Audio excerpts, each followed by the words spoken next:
Hi, and welcome to another episode of Learning with Power with me, Scott Powers Houston. And this is episode 24. And I did not plan to do an episode like this. This was not in the agenda. My plan was to do an episode about starting the series of the history series. And my first episode is going to be called, and I will do this in the future, the first episode was going to be called 8000 BC. So we're going to start with that year, start with the beginning, earliest civilizations, and then from there march toward the present. Okay, so I didn't plan to do this because personally, I didn't really have a horse in a race. I don't really think it's that important who is the president. But you know, the Republicans won a pretty substantial victory. In fact, the Democrats, you could say that they got a can of whoop-ass opened on them. And it was thought that maybe the Republicans would win, but actually the can of whoop-ass is a little bit of a surprise. You know, Trump won 312 delegates to 226. It's a pretty sizable margin. And not only did they lose that, but they lost the both houses, both the Senate and the Congress and Representatives, and not just by one seat. You know, it's by several seats. So I mean, those races were closer, and the national, they even lost for the first time in like 12 years the popular vote. They even lost that. They lost that by about like 4%. So that's a pretty sizable difference. You know, it was like 4.5, like it was like 4 million people or something like that that voted for one as opposed to the other. So I didn't even think that there was even that much of a margin of let's say flippable people in the country. I thought that it was tighter than that. But apparently, you know, the Democrats really kind of blew it, I guess you could say. And so what they need to do is they need to ask themselves why. And they can't just say, oh, it's because, you know, Americans are just too racist. They couldn't deal with the fact that she was black. They're just too racist. No, that wasn't the problem. I mean, we voted for Obama twice. And we voted for Biden, who had a person of color as a vice president. I don't think racism is what was the reason, but there's a lot of, you know, high-ranking people who are publishing articles and going on television saying that America is just too racist. And all that's doing is just stirring up the hate. It's just stirring up the hate. It's not that she was a woman. The fact that she got the nomination meant that she had to be supported by a lot of men. Same with Hillary. Hillary had to be supported by a lot of men in order to win the nomination. So that the fact that women are being nominated means that it's not the fact that she's a woman. And it's not that Americans are just too afraid of democracy, so they want a dictator. You know, some people are suggesting that. No, it's not that. It's not people that are afraid of democracy and that they want a dictator. And this is just part of the sort of the comical rhetoric of the left. You know, trying to make people really terrified of Trump, that he was going to end democracy and you know, and be a dictator and things like that, and take away your rights and all these things. And they really tried to make people fearful of him, and again, that's just predicating on ignorance.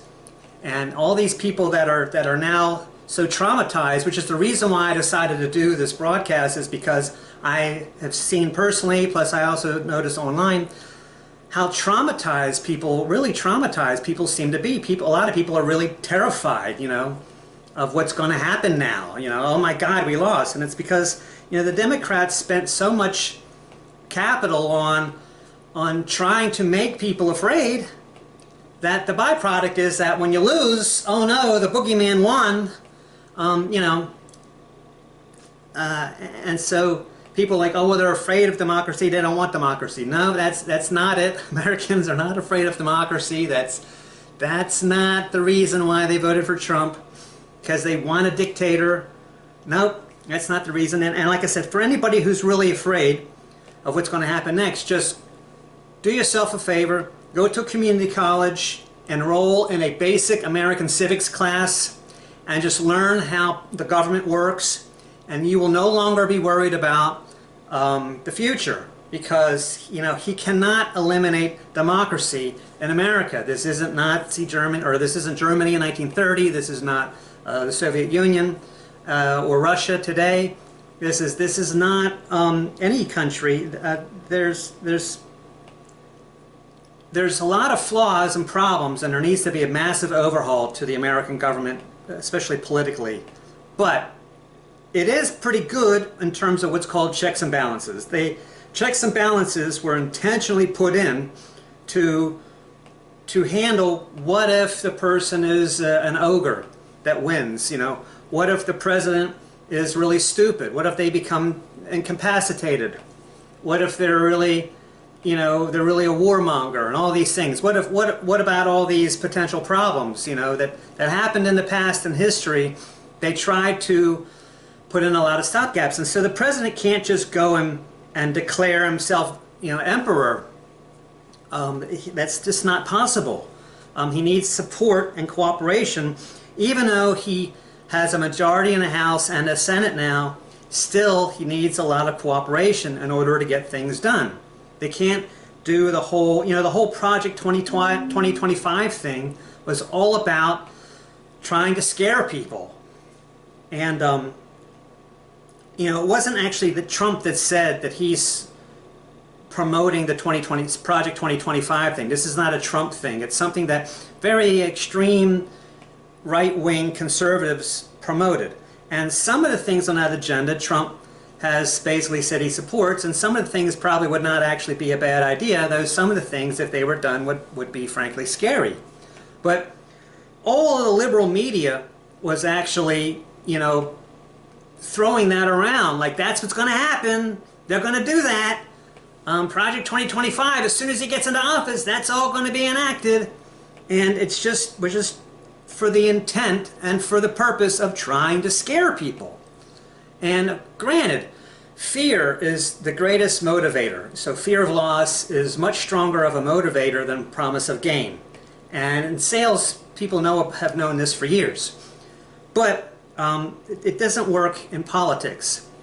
It's also, and the reason why it doesn't work is because actually, the more they vilified him, the more they focused on hate, because a lot of liberals, they hate Trump.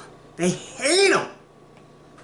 The reason why that wasn't very effective this time around is because the people that support him, or even the people that are on the cusp, so whether you supported him or you weren't sure, what they did see was that he was getting a lot of hate. And let's face it, you need to look at yourself. If you think the Republicans are the party of hate, you really need to look in the mirror and look at yourself, because the hate came from the left. There were 2 assassination attempts on Trump, none on Harris or Biden. The hate came from the left. And the hate, people hate him. Nobody hates Harris, but they hate Trump. Oh, they hate him. They despise him. They hate him. And the more that was made obvious, the more it just doubled down on people's resolve to support him. And so that was the first mistake, was they doubled down on the hate. And near the end of the election, there's all kinds of ads and doubling down on Trump is this and Trump is that. He's a racist, a misogynist, he's a whatever, pussy grabbing, whatever, okay? All these things to make you hate the guy. And none of those ads, all the money and all the resources that they put into that advertising campaign earned them nothing, because everybody knows the narrative. Everybody already has heard this. Oh, he's a racist? Really? Oh, I never heard that before. In Bolivia, Botswana, Bangladesh, they know the narrative. Nobody doesn't know the narrative. Everybody says all these bad things against Trump. It's a worldwide phenomenon, actually. Nobody is not aware of all these things. And so it didn't help them to say, he's all these things, because everybody's already heard that. Everybody's already heard that. And they've already made their decision on how much that matters to being a president. And for the people that were on the fence, it made them, I think, it rubbed them the wrong way. You know, they don't like, they looked at Trump as being like a political persecuted person. And let's face it, all these charges that Trump is facing right now, he would not be facing any of this if he hadn't been running for president. And not just that he's running for president. If he was like a joke of the Green Party or something like that, and he was only going to get 2% votes, nobody would bother. But because they thought that he would win, that's why all these charges have been created. I mean, they're purposely trying, and so it's literally political persecution. It literally is. And so a lot of people don't like people to be politically persecuted, and so they like to support, they support the underdog, which is how it was perceived. It's also not the fact that the media in America is all conservative. And I know that liberals think this, that they think that all the media in America is conservative, but actually that's wrong. It's the other way around. The majority of the media in this country is liberal, and the majority of the media in the world overwhelmingly is liberal. But even in America, the majority is liberal. Now, certain websites that you go to, it'll say, well, there's more conservative news media than there is liberal. That's true, because there's a lot of these like smaller, not really big market, really, really extreme, far right wing media sources.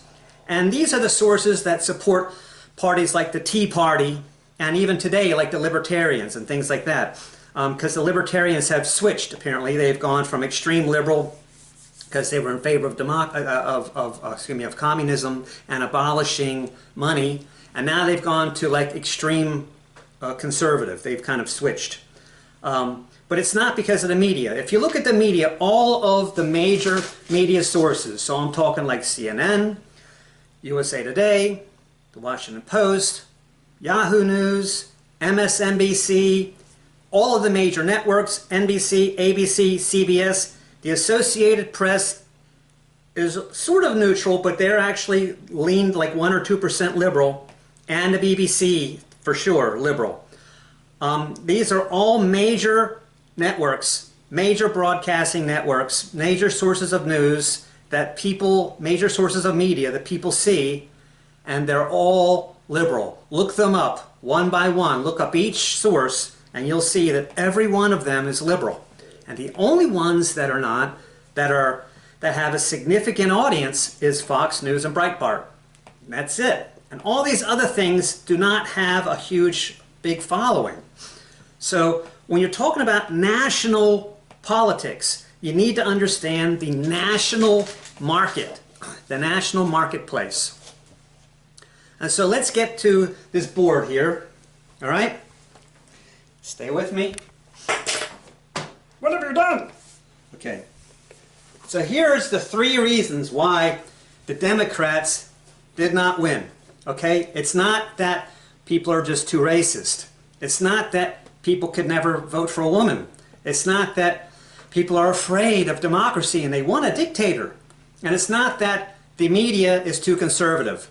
And as long as the Democrats think that, as long as they and all of their political advisors think that that's the problem, oh, we ran a great election, we had a great candidate, we did everything we could, it's just that America is just too racist. All right, as long as you think that, you're going to get your ass whooped every election. Good luck. Now, it works locally. Locally, it's okay, and I'll get that in a few moments. But let's get to here. Okay, here's the 3 major reasons why the Democrats lost the election. And this is the reason why, and you can either take it or not take it, but this is the reason. And either you accept this or you're going to lose.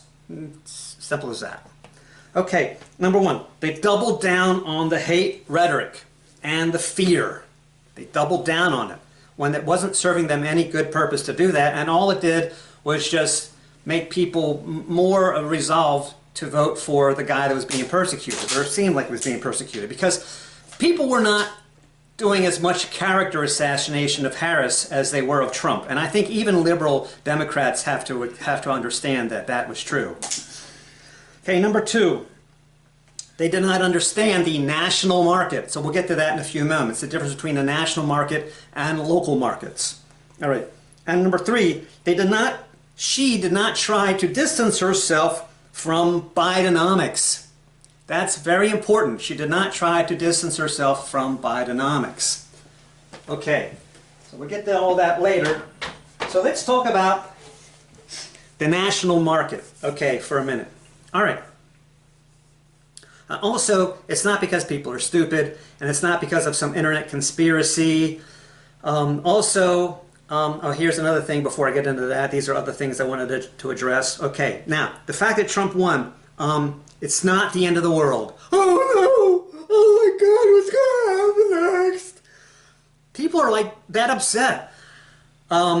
Chill out. It's okay. We already had a Trump presidency and the world didn't end. He had 4 years to destroy the world and he didn't do it. He wasn't too bad of a president, actually. So it's not the end of the world. And here's the thing. Ironically, the Democrats the Democrats, when they left the polling booths, they said, what's most important to me is protecting democracy. Okay, well, it's good that you like democracy, but that's what democracy is. The majority rules. It doesn't mean your side wins all the time. It means you lose a lot. At least 50%. You lose. And having a democracy means accepting that you lost. Having a democracy means you have to accept when the other side wins. If your side has to win all the time, that's called a dictatorship. That's not a democracy. Democracy is the other side wins sometimes, a lot of times, at least 50% of the time. I mean, if you have a baseball team, and then you're a fan of a baseball team, and they only go 500 for the year, you had to suffer through a lot of losses. And it seems like that's a team that has a lot of problems, you know. I mean, yeah, they went 500, you know, they're not as bad as teams that went under 500, but, you know, that's a lot of losing. But that's democracy. Democracy means that you lose, especially when there's two parties. It means you have a 50% chance of losing. And it means that when you do lose, you have to accept that. And you have to say, well, that's democracy. That's the side that won. That's what the people voted for. We're in support of that. But the problem is that the liberals don't seem to see it that way. They seem to see it as some kind of horrible end-of-the-world scenario or whatever. Just because their side didn't win. They're not accepting the loss very well. They're not saying, well, that's what the country wanted. That's what we'll go with. Because that's democracy. In democracy, your side loses at least 50% of the time, and you need to be able to deal with that. Just deal with it, you know, Buttercup, deal with it, you know, so just deal with it. That's democracy. If you like democracy, that's what democracy is. Okay, so the national markets. Okay, also, here's a problem with part of the marketing campaign that the Democrats were doing. And this is where Trump actually got a big advantage. So Trump's ads near the end of the campaign were very, very effective because they showed that Harris was like, she wanted like this sex change or whatever. And it showed that she was, you know, palling around with all these clear transgender people or transvestites or whatever, just people that looked like men that were dressed like women and were wearing makeup. And so Trump was showing these images, using it against her, and his campaign was, she's for them. Donald Trump is for you. And that really was the central part of the marketing campaign of the Republicans. Nationally, the thing is, so this election really, as far as marketing went, it was all about representation and feeling like you're represented. And even though all of those issues as far as, respecting gender identity and respecting people who identify as this or that or other things, and respecting all that, and giving them sufficient support or whatever, or making them feel like they're supported, is all a good thing. You're still talking about an extreme minority of the population. And you can't force things like that down people's throats, because you're going to get a lot of pushback on the national stage. Like I said, locally you can get away with it. And I tried to post some demographics here. I don't know if we're able to, but if you look at the look at the demographics of like county by county results, of the results of the election, like in the House, so like the House of Representatives. So you look at the results there, and you look at where it's blue and where it's red. First of all, the country is overwhelmingly red. It's like, if you look at the map, it looks like it's like 98% red. But where it's blue is there's pockets of blue, and where it's blue is around major urban areas, like around Atlanta, around LA, the coast of California. Most of California is red, but the coast of California was all blue. Portland, Seattle, Washington, D.C., and into Maryland and into Virginia was all blue. Delaware with Wilmington, Philadelphia, so eastern Pennsylvania, but not western Pennsylvania. New York City, Boston, and New England, that area. Chicago, big blue area. So major cities is where it was blue. And so in those areas, people, so if you live in those areas, people tend to be like living in an echo chamber, sort of, it's like, I believe this, you believe this, you believe, I believe this, you and all your friends all believe it. And so they reinforce each other's opinions about things, and they're not really observing what the rest of the country is doing. And whether you like it or not, you have to acknowledge and understand and appreciate what the country is doing, because in a democracy, the majority wins. Whether you like that majority or not, whether that majority agrees with you or not, it doesn't matter. You have to appeal to that majority if you want to win a national election. Like I said, but local elections, fine. Local elections, you can double down on support of minorities and things like that. And if that works for you, it's been working for you, which it does for a lot of Congress people in the country, fine. But nationwide, in a nationwide election, that's not going to work, because nationally, because what people felt like, and I'm just telling you, this is what the conservative people felt like. They felt like the Democratic Party did not represent them. It did not represent their values. And their values are hardworking, strong family values, Christian values. And Christian values are not, hey, all about abortion and transgender. Those aren't Christian values. Not that those are bad things, but that's not Christian values. And so the working class family, the hardworking working class family, that's just, and families. I mean, even when they were saying, oh, wives, vote differently from your husband. I mean, that just was visibly, as far as the Republicans look at that, as trying to intentionally sow family discord. So they did not seem to represent the family, or even the military, or just hardworking working class family values. That's what most of the country has. I mean, you can't alienate those people. You can't force people into saying, well, equal rights for transgenders. You can't force people into that. Now, they did it a while ago, I think in it was the early 90s, with the handicap thing. So when there was this big push about handicapped people, and they were making everybody accept handicapped people, and they were forcing businesses to build all these ramps and things, for handicapped access and stuff like that. That a lot of people did not like, because there's a lot of business owners that were, I need to build a ramp in front of my business, and it's going to cost me $15,000 for what? Just for damn handicapped people? I only have 1 or 2 handicapped customers anyway. Who cares? Right? But most people overall were like, well, okay, I mean, you've got handicapped veterans, You've got, I mean, you've got older people that are handicapped, and we support them with the Social Security and things like that. I mean, we're not like a society that casts old people that can't work anymore out into the cold. So, providing for handicapped people was something that begrudgingly most people was like, well, okay, I understand, that's fair, that's all right, that's right, that's fair, that's fair. It's not their fault that they're handicapped, it's through no fault of their own. It's not that they weren't industrious enough or something, or they made bad decisions, they just, life happens, or they were born that way, or whatever. So that was accepted.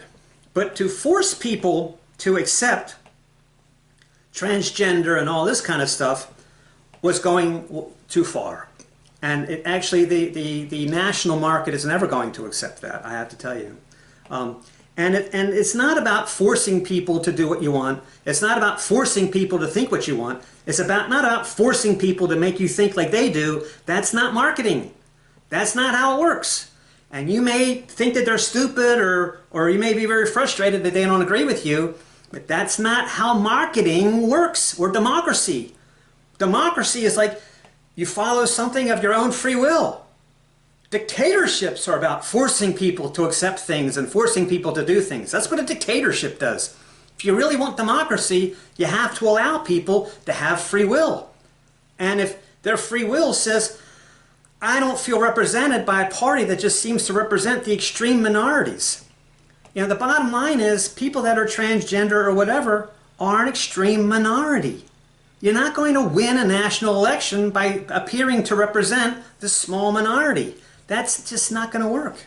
And no matter how noble some of those causes may be, it's not only is it not going to work, but when you start bringing it into like classrooms with like kids or whatever, and I understand the argument, a lot of kids, it's around maybe 11 that they start to have questions about their gender and things like that, and so you need to get the kids at that age and say it's okay to be whatever you feel like you want to be.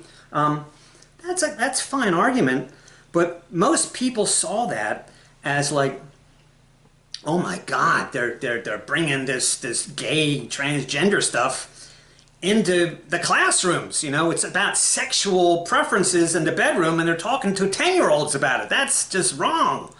That's how it was perceived.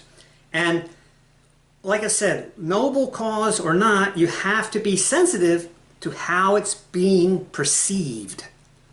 The other thing that they were not doing with this type of an election was they were actually alienating most Latinos, or let's say Latinos who can vote, because when you're like all in favor of illegal aliens or illegal Mexicans, guess what? The Latinos that can vote, they're citizens, and that means that they went through all the hoops and all the processes in order to properly and legally become American citizens, which there is an avenue and there is a process for doing that, and they did it. And it was hard, but they did it. And so when you're representing a side that says, oh, we're all about illegal aliens, well, the people who are here legally and who can vote, because the illegal aliens cannot vote, but the people that are here legally that can vote don't like that. Furthermore, Latinos are very conservative. They're Catholic. They're very, very family-oriented. Family's very important to them. And so when you're like, oh, be independent and free and family discord and mothers voting opposite of fathers and things like that, Latinos don't like that. And so they didn't get the Latino vote that they thought that they were going to be getting. Again, they did in localized areas like maybe Orange County, California, and things like that. But they didn't get it nation. Oh, and also New Mexico. They definitely won most in New Mexico. But they didn't get it nationally. They also did not get Indian people, because Indian people also have very conservative family values, and working class people, they're hard workers, they believe in hard work, that's what they're all about, is hard work. They come to America, they work hard. They don't come to America and collect benefits. They don't come to America and go on welfare. Indians work hard and they believe in the work ethic, a strong work ethic. So they didn't appeal to any, like Indians either. They did appeal to like Far East Asians, so we're talking like Japan, Korea, places like that. And if you look at the demographics, you'll see that the whole coast of California was all blue. And a lot of that has to do with because of the fact that there's a lot of Japanese and Koreans. Now, Chinese, Mongolians, like people from Laos, Thailand, those people are a lot more conservative. Even though in Thailand it's pretty wild and there's prostitutes all over the place, it's actually the people that live there are pretty conservative. And so the people who would legally emigrate from there, or like from Indonesia or someplace like that, those people are all very conservative. Pretty much only Japan and Korea is very, very liberal as far as Asia goes. So, you know, you're alienating yourself from a lot of people. So that was a problem. That was a big problem as far as marketing goes. Okay, so then, the other thing, back to this again, the third major problem, okay? So, the economy was a big reason why the Democrats lost. And the economy is always, in every national election, not necessarily the local ones, in every national election, the economy always plays a big role. So the Democrats were good at being able to lower gas prices. But what they did not do was lower food costs or rent costs, which had gone up 40% since 2020. And all that was blamed on Biden. And I don't think Harris realized that Biden had actually, at the time that she took over, Biden actually had the lowest, or one of the lowest, approval ratings ever in history. He had a very low approval rating, even among Democrats who are not happy about the economy. Democrats who are living from paycheck to paycheck and were getting public assistance and were barely making it, you know, could not afford food that was costing 40% more than it did just 2 years ago. They couldn't afford it. And they blamed Biden and that administration because before it was okay, Democrats get in and poof, there goes prices. And so Harris was like, I am going to be the vehicle and the agent of change. I am for the future. I am going to bring the future to you know, the conservatives, they're all living in the past. I'm about the future. Okay, that was a strong message. Show us how. There was no plan. And one of the major faux pas that she made was, well, I think it was on The View or Good Morning America, something like that. One of those morning shows that's liberal. She goes onto the show and they're all happy to have her and they're like, yay! And they're all women and they're all happy to have her and they're all liberal. And they're like, so what are you going to do differently from Biden? And she goes, not a damn thing. And even the hosts on that show were just like, okay. I mean, even they were like put back by that and like were like stunned at that reaction. You know, and then she kind of like, well, she kind of she realizes the reaction is bad. Well, that was really bad because basically she was saying, if you vote for me, expect more of the same. Prices are still going to be high, rent is still going to be high, and it's going to keep going up. We're not going to do anything about it. I'm not going to do anything differently from Biden at all. And she needed to separate herself from Biden, especially in regards to Bidenomics. But she also needed to separate herself from him in other ways too, but most especially Bidenomics. And she did not try to do that, and she had no plan. So people were like, well, if you're the vision of tomorrow, what's your plan? How is it that what you're going to do is different from what Biden did? Because you've been in office for 4 years too. Do it now. Why wait for the future? Why haven't you done it now? What's going to be different? Show us your plan. Show us how your plan is going to be different and better. She never did that, and that was a problem.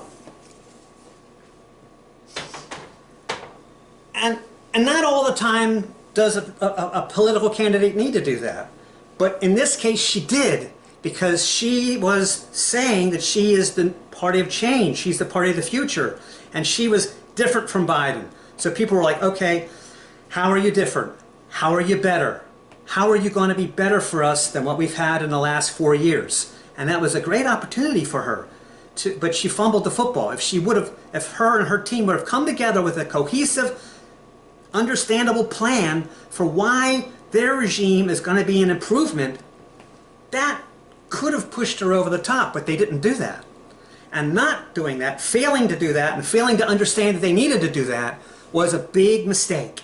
So the Democrats lost because they mismanaged the campaign. They did not understand the national market, and they did not understand how to market Harris as a product that people were going to feel like she was going to represent them, and that she would be the better option and the better choice, because America is going to be better moving forward if we have her in office. And that's why she didn't win. I don't know. The other thing I think I forgot to mention is the fact that, I mean, conceptually, I'm a liberal. Most everything that I say is liberal. I mean, if you looked at my broadcasts, you see that I definitely have liberal-leaning broadcasts. And overall, I'm a liberal. But I did personally feel that Trump was being persecuted, and I'm not really down with hatred of anybody. I don't try to be a hateful person, and so the hatred that I saw coming, and people were so hateful of Trump, whether it was justified or not. I mean, I don't think he's a great person, but he's not that bad. I mean, I actually met him in person in 1987 at the Palm Beach Mall. Actually, I should say I ran into him. I didn't really formally introduce myself to him, but in that brief exchange, he did something that showed me that he was a decent person, and actually because of that I actually kind of became a little bit more interested in him, just a little bit curious. You know, I would look at interviews and stuff that he was giving and things whenever I was flipping through the channels, and he was on to me like, oh, let's see what he has to say. And the reason why is because what it was I was in a hurry. I had like 45 minutes to leave work, get to the mall, buy a gift that I had to buy, because like 2 days later was Christmas. And I was in a hurry because I needed to eat also, or else I'd be famished. So I had to get all this done within 45 minutes. And so I'm running, literally ran into the mall, and boom, I smack into this person. And after I smacked into this person, we both bounced off about equally. He was a lot thinner then. Now it would probably be more noticeable, but he was a lot thinner then. But what I noticed was these guys in like dark suits and glasses or whatever, they were coming down on me. And I was like, whoa, whoa, whoa, what is going on here? And then this guy says, it's all right, it was my fault. He does that. And then they backed off. And then I just went on my way. And then I went around the corner and I went into Borders Books, because that was actually a place that I was going to. I think it was Borders. It was one of those. Barnes & Noble's, Borders, one of those. And there was a big sign in front that said, Donald Trump book signing, The Art of the Deal, you know, live today. And I was like, oh, he was here? And they said, dude, you just missed him. He left like maybe 2 minutes ago. You just missed him. And I said, I don't think I missed him. Because I was looking at the picture that they had of him, and I was thinking about the guy that I just literally ran into, you know, 2 minutes before. It was definitely the same guy. So, you know, he could have been a real dickhead about that. You know, he could have been like Barbara Streisand or Catherine Zeta-Jones, you know. You touched me? Who are you? Oh, I'm appalled. He didn't act that way at all. In fact, it was the opposite. He was willing to bring himself down, to take the blame, because he didn't want someone, I guess, whose intentions were good. Obviously, I was a young, ambitious young guy. I think that's what he saw. And I think he didn't want that person to be punished for being ambitious. And I think that just kind of went against what he's about, you know, as a person. So, you know, you can hate him or not, but I don't think he's going to be that bad. I don't think he's this horrible monster that everybody's afraid of. Okay, and I guess that's about it. Also, I've noticed what we have lately is I've seen recently since the election is that there seems to be a lot of contempt for middle-aged white men, and that also bothers me. When I take a walk or whatever, I walk by people and they're like, you know, snarling at me. Why? Because I'm a white guy and I'm middle-aged. That's it. I don't really like that, and that's kind of what's happening. You know, we're getting this race divide, you know, from part of the party is really trying to intentionally create some sort of a race divide. And that's another thing that I wanted to point out, that I kind of don't appreciate that. And I think a lot of people felt that way, and what you're getting is you're getting this you got this pushback. You got a pushback from people that still control the country. The overwhelming majority that still controls the country, and I think they were like, you know what? We are still in control here. Family values, conservative family values, hardworking middle class, that's what we're about. We're going to take control back. And that's what Donald Trump's campaign was about. He was about promoting that. When he said, they're for them and I'm for you, that was effective advertising. Advertising at the same time when the Democrats came on and they're like, Donald Trump is horrible, he's bad, he's this, he's that, he's this horrible person, you know, fear, fear, fear, fear, this guy is bad, he's bad, let's hate him, he's fear, fear, fear. That was useless. So that was a bad decision also, you know, but that goes with the marketing. So those are the three things. So let's sum it up here. Why did the Democrats lose? Because they doubled down on the hate and the fear instead of running other campaigns. They did not understand the national market. It's not LA, it's not Orange County, it's not Washington, D.C. They did not understand the national market.